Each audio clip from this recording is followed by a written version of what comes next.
미국 도감청 논란부터 우크라이나 군사 지원 문제까지 한미 정상회담을 앞두고 윤석열 정부의 외교 안보 리스크가 반복되고 강화되고 있습니다. 지금부터 유승민 전 국민의힘 의원 스튜디오에 모시고 외교 안보 현안 포함해서 정치 현안까지 말씀 들어보도록 하겠습니다. 어서 오세요. 예, 반갑습니다. 유승민입니다. 네, 지금 댓글에요. 예. 어떤 얘기가 제일 많냐면 좀 말려주세요. 뭘 말려요? 용산 대통령의 외교 안보 행보를 조금 말려주세요. 제가 말려서 말씀이라도 제 말씀을 좀 듣기라도 하면 좋겠습니다. 예. 예. 말리고 싶은 게 많으신 것 같은데요. 예. 하여튼 간에 유 의원님은 국방위원회에 8년 계셨고 국방위원장 또 하셨죠. 예. 예. 그리고 외교통일위원회도 계셨기 때문에 누구보다도 보수 진영의 외교안보 전문가 중 한 분이라고 할 수 있을 것 같은데 현재 큰 틀에서 보자면 소위 실리외교, 등거리 외교 예. 내지는 뭐 균형 외교가 예. 사실은 노태우 대통령 때부터 지난 35년간의 큰 흐름을 놓고 보자면 북방 외교에서부터 시작하자면 그 35년간의 큰 틀, 궤도를 한 번에 너무나 빠른 속도로 한미일 중심의 소위 진영 외교 쪽으로 방향을 너무 급변침한 게 아닌가 라는 생각이 드는데 큰 틀에서 지금 외교 노선에 대해서 좀 평가를 좀 해 주시죠. 그런 큰 틀이 있었죠. 예. 특히 노태우 대통령 이후에 예. 그런 큰 틀이 있었지만 우리 외교안보는 늘 한미동맹을 기반으로 예, 그렇죠. 해왔고 거기에 대해서는 저는 뭐 보수정권 진보정권 차이는 있었지만 그 이번도 저는 윤석열 정부 들어와서 한미동맹을 기반으로 한 그런 어떤 안보 거기다가 이제 외교는 대한민국 국가 이익 위주의 그런 실용적인 외교 저는 그 노선을 가주리라고 기대를 했는데 최근에 와서 일본과의 정상회담 그다음에 이번에 이제 곧 가십니다만은 한미 정상회담을 앞두고 지난 이틀간 벌어진 이 갑작스러운 충격적인 사건들 이걸 보면서 세계 질서가 바뀌고 있는 건 분명한데 우리가 이 급변하는 세계 질서에서 결국 외교의 기본은 우리 국가 이익의 국익을 어떻게 지키느냐 이거 아니겠습니까? 그렇죠. 그 국익이란 결국 안보고 경제인데 그 점에 있어서 윤석열 정부가 대통령께서 또 대통령 주변의 사람들이 정말 신중하고 깊은 그런 전략적인 판단을 하고 있나 그 점에 있어서 굉장히 걱정입니다. 자. 신중하고 전략적인 판단을 하고 있는지 걱정이다. 그러면 하나하나씩 조금 나눠서 이야기를 여쭤보겠습니다. 러시아 문제부터요. 우크라이나 군사지원 시사한 대통령의 로이터 인터뷰 나가자 러시아가 굉장히 센 항의성 발언을 했고 대통령실이 여기에 대응을 하는데 대통령실도 또 굉장히 제대로 읽어보고 얘기해라라는 취지의 답변을 했어요. 대통령 발언부터 대통령실의 대응까지 러시아에 대한 이 부분 좀 한번 어제 오늘 다 보고 왔는데요. 그 외교라는 게 이게 국민들께서는 늘 일상이 바쁘시면 관심이 없을 수도 있지만 이게 사실 나라와 국민의 운명을 좌우하는 거거든요. 그러니까 정말 조심해야 되고 전략적이어야 될 분야인데 아무리 대통령이라도 우리 대한민국이 이 우크라이나 군사지원, 무기지원 문제에 대해서 유지해 왔던 입장이라는 게 있는데 그걸 하루아침에 그냥 영국의 무슨 로이터 통신사라는 영국 언론에다가 하루아침에 질러버리면서 이걸 확 바꿔버리니까 그 충격은 지난 이틀간 우리가 지켜봤지 않습니까? 우리가 그동안 해오던 원칙이 뭡니까? 그거는 우리는 대한민국은 러시아의 우크라이나 불법 침략을 규탄한다. 그래서 우리는 우크라이나를 위해서 경제적 인도적 지원을 한다. 무기 지원은 단 무기 지원은 하지 않겠다라는 입장을 이거를 지난 1년 2개월 동안 견지를 해왔습니다. 그게 문재인 정부 말기 플러스 윤석열 정부 1년 동안 1년 2개월 동안 해온 거죠. 그러면 이게 대한민국이 유지해왔던 이 입장을 대통령의 한순간의 한마디로 이걸 뒤바꿀 수 있느냐. 국민들한테 이해도 안 구하고 설명도 안 하고 납득도 안 시키고 우리 외교 정책의 정책 기조를 이렇게 한마디로 바꿀 수 있느냐 이겁니다. 그래서 그동안 왜 그러면 그런 걸 유지해 왔느냐. 제가 드는 의문은 이런 거죠. 대통령께서 세 가지 조건을 이야기하셨어요.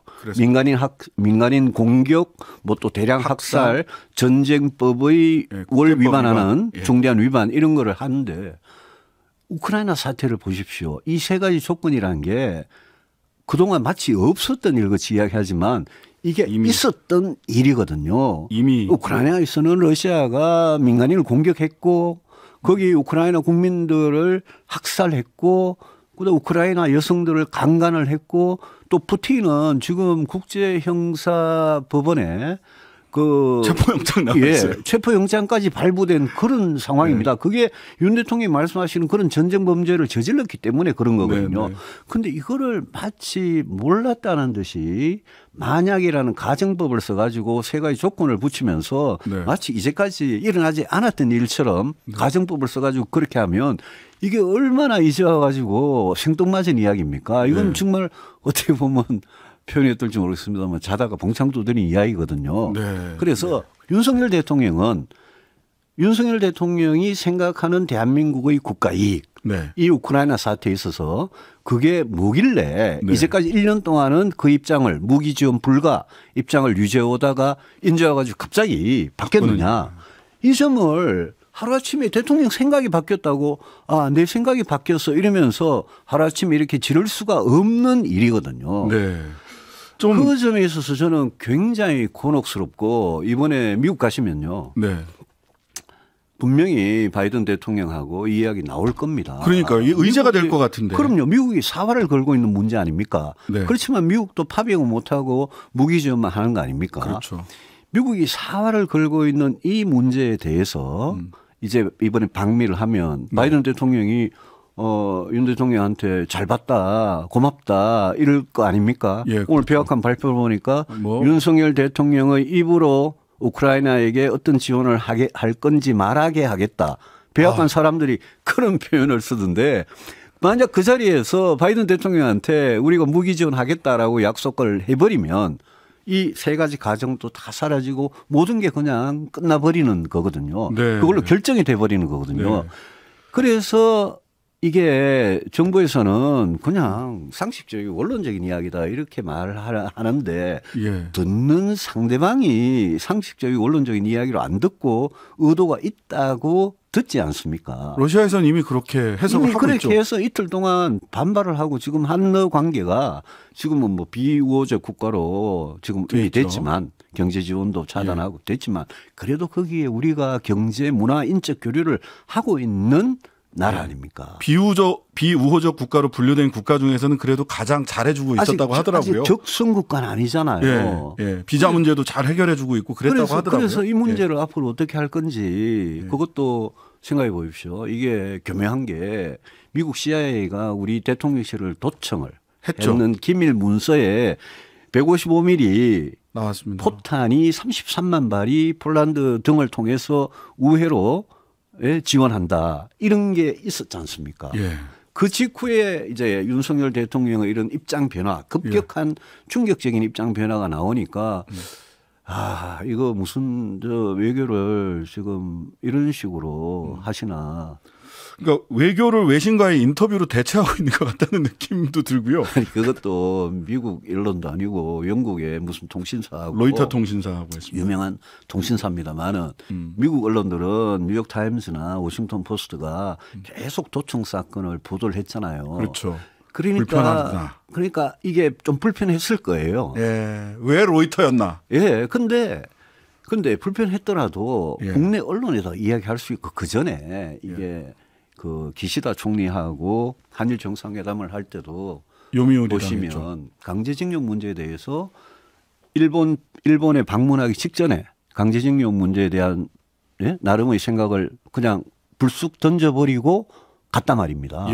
그것도 요미르 신문하고 인터뷰도 하고 이러면서 우리 정부가 발표돼 있지만 저는 그때보다 이게 더 파장이 우크라이나 무기 지원이란 이 민감한 이 문제는 저는 그때보다 더 파장이 심각할 거라고 봅니다.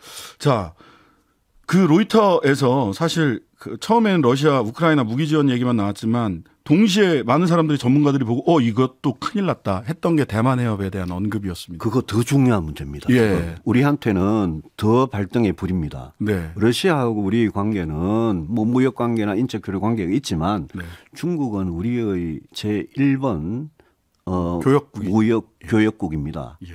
중국이 옛날에 우리 마늘 파동 때 기억나시죠? 네, 네. 그때 우리가 뭐 아주 혹독한 대가를 한번 치르고 네. 겨우 정상화를 했는데 네.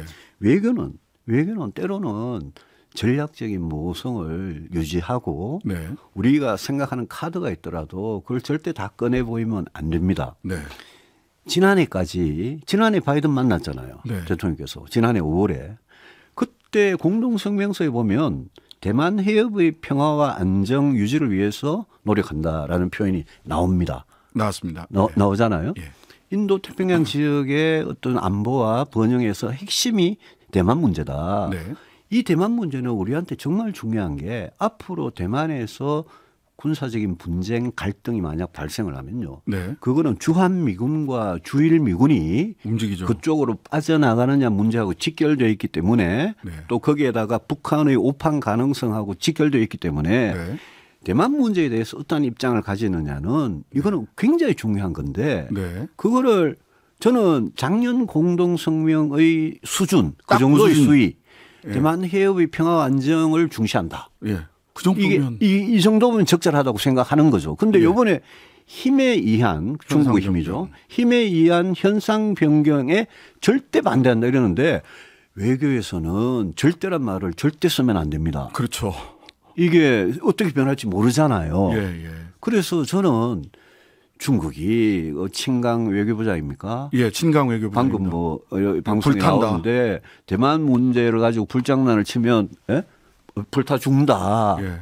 이거는 외교관이 쓰는 이 말이 아니잖아요. 예. 대한민국을 얼마나 우습게 보면 이런 말을 씁니까? 말참견 하지 마라고 어제 그랬다가 오늘은 뭐 그보다 몇 배 센 이런 이야기로 나오잖아요. 그런데 예. 저는 중국의 그런 무례하고 거친 언사 이거는 정말 중국이라는 나라가 대국으로서 또 주변국과의 관계에서 쓸 수 없는 용어를 막 쓴다고 생각하지만 네. 그 빌미를 제공한 거는 윤 대통령의 발언이에요. 네. 그래서 윤 대통령이 중국이 저렇게 나올 줄을 충분히 예상을 하고 그럼에도 그렇죠. 불구하고 지켜야 될 대한민국 국가 이익이 만약 있다면 예. 그렇게 생각하고 판단한 거라면 그러면 일면 수긍할 수도 있어요. 근데 그게 아니라 예.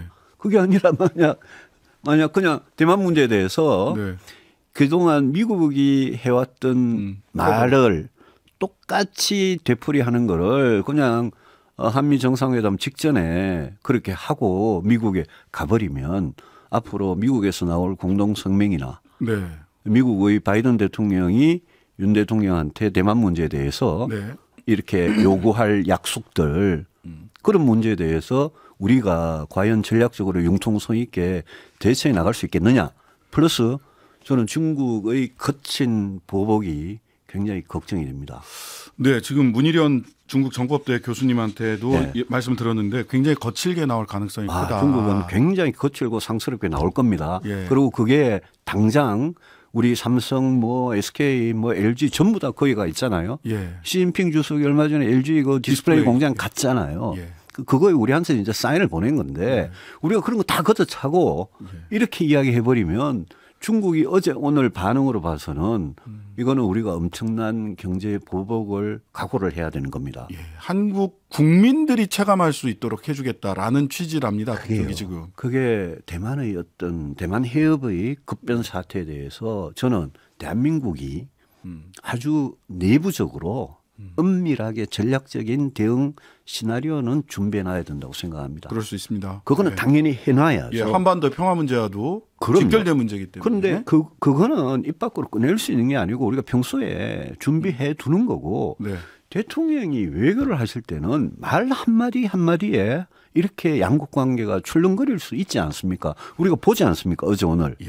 그래서 대통령께서 정말 무슨 생각으로 그게 제일 궁금합니다. 아니 대만 문제에 대해서는 언급할 필요도 없었어요. 예. 근데 왜 굳이? 예. 아니 그래서 아마 하셨냐. 저도 그렇고 국민들도 가장 궁금한 게 그런 전략적 변화를 말씀을 하셨으면 그 이유가 무엇인지를 뭐 충분히 설명을 해 주셨으면 좋겠는데 아직 그런 설명이 없어요. 아무것도 없죠. 그러니까 이제 추정의 영역으로 갈 수밖에 없는데 왜 대통령은 이렇게 러시아, 중국을 그냥 외교 인터뷰 하나로 다 이렇게 적대적인 관계로 빠뜨렸는가? 여기에 어떤 전략적인 어떤 계획이 있는 걸까? 대통령께서 생각하는 국익은 뭘까? 이런 질문이 나옵니다. 저는 왜 이러시는 겁니까? 저는 대통령 그 다른 정책도 마찬가지인데요. 네. 경제나 복지나 노동이나 다 마찬가지인데 네. 대통령께서 너무 독선적이세요. 혼자 옳다는 생각이 너무 강하세요. 네. 저는 외교는요. 우리가 대한민국이라 어떤 나라입니까? 우리 조선 말기에 우리 어떤 역사를 겪었습니까? 우리가 한미동맹을 기반 저 한미동맹에 대해서 누구보다도 확신을 네. 가진 사람이고 네. 네. 정말 신뢰에 기반한 한미동맹을 저는 이야기를 하는 사람인데 네. 그럼에도 불구하고 우리 지정학적인 위치가 네. 네. 중국에 서해를 그다음에 북한을 사이에 두고 이렇게 맞대고 있고 네. 러시아가 있고 일본이 있지 않습니까? 네. 네. 이 나라들과 앞으로 어떻게 지내느냐가 그거는 정말 미래를 보고 전략적으로 생각해야 되는 문제인데 네. 왜 말 한마디로 천냥빚을 갚지는 못할 망정 네. 말 한마디로 어제 오늘 러시아와 중국이라는 우리 한반도의 평화에 결정적인 어떤 발언권을 가지고 영향력을 행사할 수 있는 이 두 강대국을 네. 우리가 이런 식으로 건드릴 필요가 뭐가 있느냐. 예. 그러니까 독선적인 거는 하나의 행태적 측면인데 그 독선적으로 판단을 하시는 어떤 계획이나 가치가 뭔지가 잘 추정이 안 돼요. 그래서 무슨 정책을 할 때도 외교나 경제나 무슨 정책을 할 때도 꼭 네. 비판하고 반대하는 분들의 의견도 대통령께서 평소에 좀 예. 들어보셨으면 좋겠어요. 대통령이 뭐라고 생각을 딱 정해서 예. 이렇게 하니까 그다음부터는 대통령 주변에 우리 정부, 대통령실 심지어 여당인 국민의힘까지 전부 다 그냥 지당하신 말씀입니다. 그러고 거기에 따라가다가 네. 그러다가 대통령께서 마음 쫙 바뀌기가 가지고 또 방향 전환해버리면 이게 아닌가 봐요 이러면서 또 따라 이런 혼란을 갖는 거는 네. 이거는 결코 바람직한 모습이 아니죠. 알겠습니다. 자, 요새 뭐 이런 뭐 외교적인 부분들도 있고 그래서 그런지 갤럽 여론조사에서 윤석열 대통령 지지율이 지난주에는 27%, 오늘은 31% 기록했습니다. 오늘 나온 조사는 지난 18일부터 20일까지 갤럽 자체 조사고요. 자세한 사항은 중앙여론조사심의위원회 홈페이지 참고하시면 됩니다. 자, 그런데 TK 민심도 심상치 않다. 그다음에 부산, 울산, 경남은 정당 지지율은 보니까 국민의힘이 앞서요. 그런데 네. 국정운영 지지도는 네. 대통령이 잘못하고 있다가 더 많이 나오고 있어요. 지난주에 27% 나왔다가 이번 주에 뭐 오늘 31% 예. 나오고 민주당이 돈봉투 사건 때문에 이제 4% 떨어진 걸로 보이는데 네. 근데 27이든 31이든 네. 그렇게 낮은 수치를 가지고 네. 지금 뭔가 무슨 좋아하고 할 일은 전혀 아니지 않습니까? 네, 그렇죠. 대통령과 여당 입장에서. 근데 당정일체라 그러고 막 이렇게 이런 걸 이야기하는데 저는 지금 여당이 네. 경쟁력을 상당히 잃어버렸다. 네. 대통령의 하수인이 돼버리고 네. 대통령이 당을 완전히 장악하고 난 다음부터 대통령이 네. 이 모든 국정을 자기 생각대로 네. 뭐라 할까요? 좀 불통과 독선, 오만과 독선과 무능 네. 이렇게 끌고 가니까 네. 저는 당에 대한 지지도나 네. 그게 숫자가 왔다 갔다 합니다만은 네. 대통령에 대한 지지도나 거의 그냥 커플링이 됐어요. 예, 커플링이 돼가지고 같이 움직이는 것 같고 네. 그 소위 말하는 그 부울경 예. PK 그다음에 대우 경북 TK에서도 예. 지금 대통령의 이런 어떤 국정 운영에 대해서 비판적인 목소리가 네. 상대적으로 젊은 층으로부터 굉장히 많이 나오고 있습니다. 그게 다 반영이 되는 거거든요. 제가 특히 걱정하는 거는 네. 늘 뭐 걱정하는 거는 우리 대한민국 민심의 어떤 중간을 점하고 있는 수도권, 예, 수도권이요. 중도 무당층, 젊은 층 이 민심인데 네. 여기에서는 뭐 지금 엄청나게 이 지지가 낮게 나오거든요. 20대 남성 지지율이 가장 많이 빠졌습니다. 대통령께서 저는 그 부분에 대해서 직시를 하고 이번에 뭐 미국은 이제 준비하시느라고 바쁘시겠지만 미국 방미 잘하시고 정상회담 잘하시고 네. 갔다 오시면 국정 전반에 대한 반성, 네. 쇄신 이런 게 하루라도 빨리 좀 이루어졌으면 좋겠다는 생각입니다. 자, 여당의 역할이 이럴 때일수록 사실은 예. 굉장히 중요한데 그럼. 지금 뭐 김기현 대표의 리더십 뭐 너무 이게 그냥 용산의 후광 말고 독자적인 리더십을 보여주고 있느냐 이런 질문들이 언론에 이미 나오고 있습니다. 또 비대위 바로 가는 거 아니냐 이런 얘기가 나올 정도로 또 최고위원회에서는 계속 김재원, 태영호, 조수진 설화가 계속 일어나고 있고요. 이 김기현 대표 체제는 결국 윤석열 대통령이 만든 결과물이죠. 네. 대통령이 밀어서 된 거고 네. 그래서 되기는 됐는데 네. 대통령이 밀어서 됐기 때문에 대통령이 달리 보질 않는 거죠. 네. 그냥 대통령이 부하 정도로 국민들 눈에 인식이 되는 거죠. 네. 지금 최고위원들이 이상한 소리 많이 해가지고 하는데 저는 네. 그런 생각입니다. 아니 당원 100%로 룰을 바꿔가지고 대통령이 원하는 대로 여당 지도부를 만들어 놨으니 네. 다 그런 사람들이 뽑힌 거예요. 대표 최고위원 전부 다. 그래서 도대체 그럴 줄 몰랐냐. 아니 당연히 그런 지금 사고 치는 그런 사람들을 우리 당원들이 뽑은 겁니다. 네. 저는 여기에 대통령 책임이 있기 때문에 네. 지금 뭐 시작한 지 한 달 이제 약간 넘은 그런 지도부를 대고 제가 뭐 비대위나 이런 이야기는 안 하겠습니다만은 제가 네. 아까 대통령께서 반성하고 국정 전반의 쇄신 거기다가 국힘 사람들도 네. 국민의힘 의원들이나 이런 분들도 정말 정신 차려야죠. 예? 이대로 가면 네. 총선 결과가 뻔한 거 아니겠습니까? 내년 총선 뭐 이런저런 그 저지난주에 또 이렇게 한 1년 딱 남았기 때문에 윤상현 의원한테도 얘기 들어보고 예. 했어요. 예. 했는데 걱정이 많으시더라고요. 내년 총선 이대로 가면 뭐 많은 변수가 있겠지만 정상적인 사람이라면 걱정을 안 하는 게 이상하죠. 예. 근데 아무래도 보니까 뭐 친윤그룹에서는 이재명 사법 리스크, 민주당 돈봉투 사건 같은 민주당에 대한 어떤 스캔들, 민주당 스캔들로 내년에 이길 수 있다라고 하는 확신을 가진 것처럼 보여요. 지금 이 보수 대 진보의 구도가 윤석열 대 이재명의 구도 예. 이렇게 돼가지고 어떻게 보면 뭐 이게 뭐 적절한 표현인지 모르겠습니다만 서로가 서로에게 유일한 희망인 그런 구도. 상대방의 약점. 네, 지금 뭐 민주당이 돈봉투 사건 터지니까 국민의힘 사람들은 우리가 좀 숨 좀 돌리나 이러고 있고 네. 민주당 돈봉투 사건 그거 얼마나 저질스러운 부패 사건입니까? 네. 말도 안 되는 사건이죠. 네, 네. 이제 그런 걸로 그러면 우리가 국민의힘이 윤석열 정권이 내년 총선을 치를 수 있겠느냐. 예. 저는 아니라고 봅니다. 오늘 여론조사 중에 제가 굉장히 유심하게 본 게 뭐 계속 그렇게 봤던 게 중도층 무당층이 계속 늘어나는 겁니다. 네, 늘어납니다. 그렇죠. 예. 그거는 왜냐? 그거는 윤석열 정권에 대해서 국민의힘에 대해서도 정말 정이 떨어지지만 예. 민주당이 이재명 방탄국회에다가 돈봉투 사건에다가 그러면서 반성할 줄 모르고 저렇게 버티는 민주당도 한심한 거예요. 예. 그러니까 나는 이 당 저 당 다 꼴보기 싫다. 그런 게 중도 무당층의 민심 아니겠습니까? 네. 그 퍼센트가 엄청나게 증가를 하는 거죠. 저는 네네.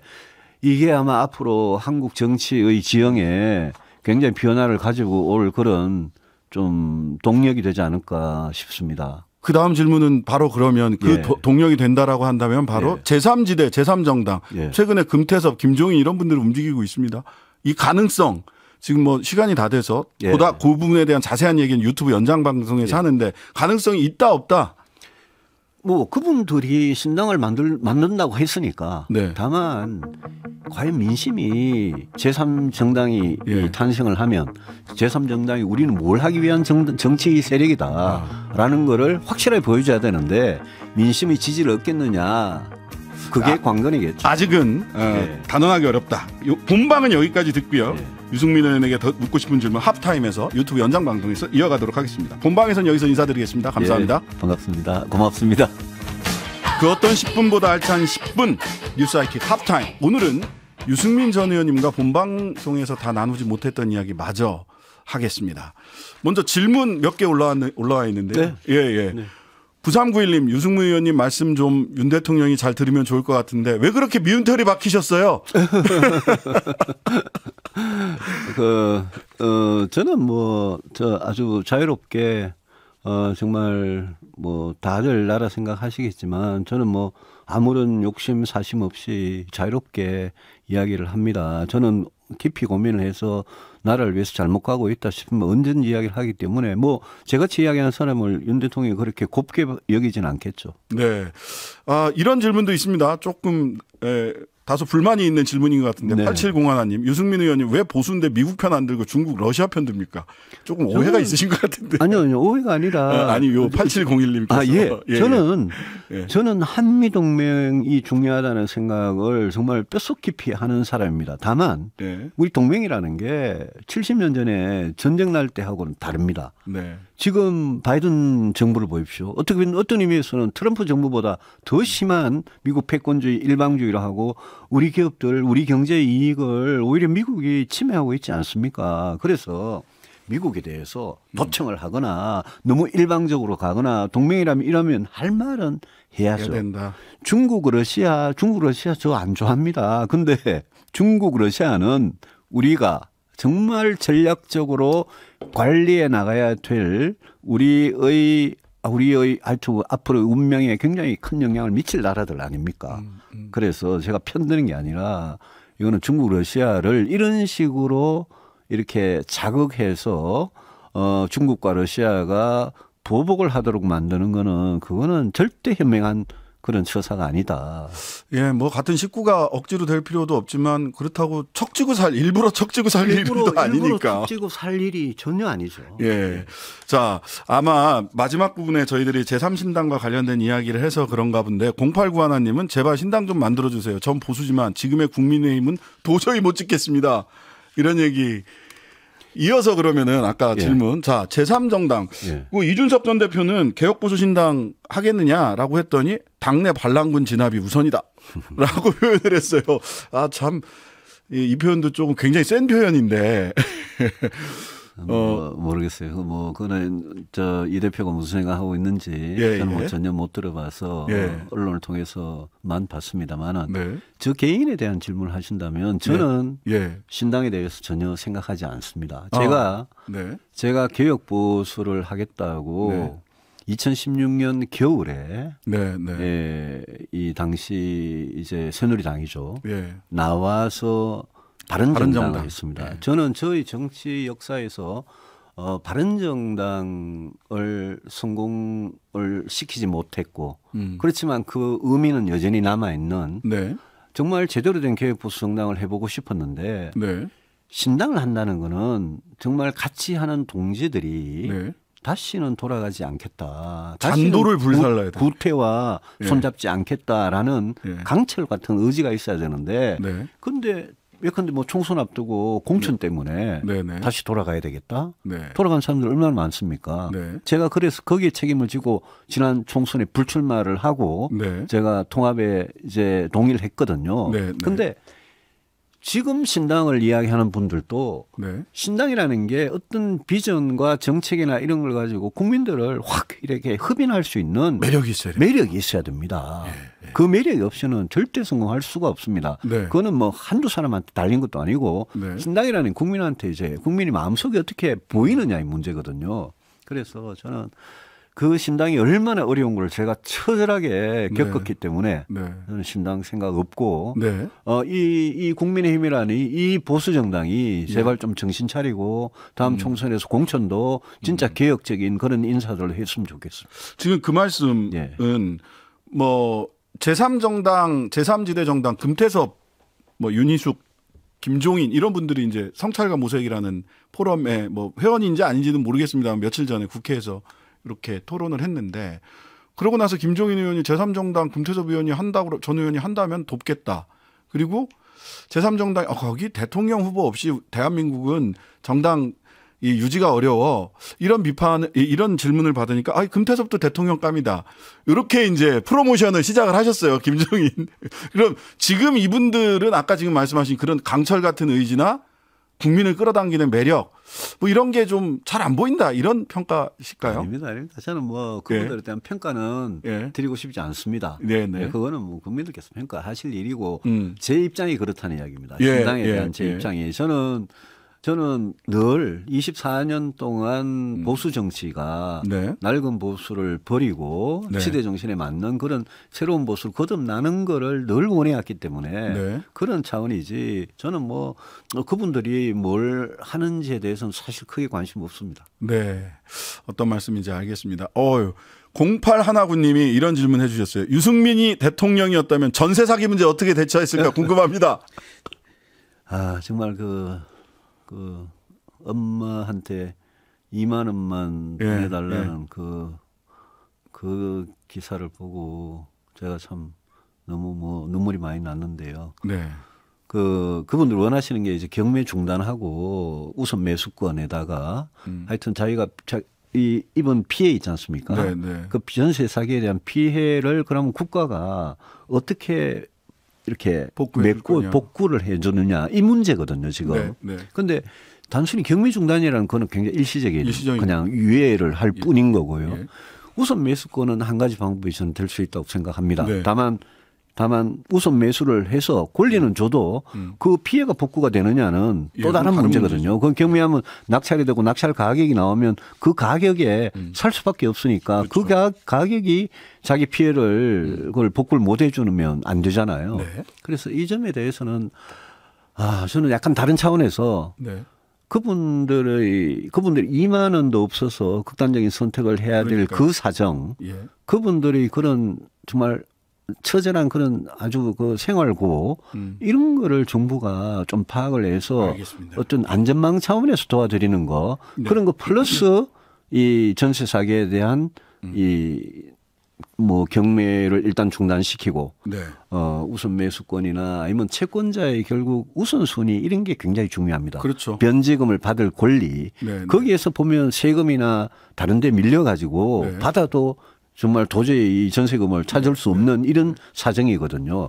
그런 부분에서 이번에 꼭 좀 국회가 또 정부가 확실한 제도 개선을 하기를 바라는 입장에서 제가 그런 알겠습니다. 이야기를 했습니다.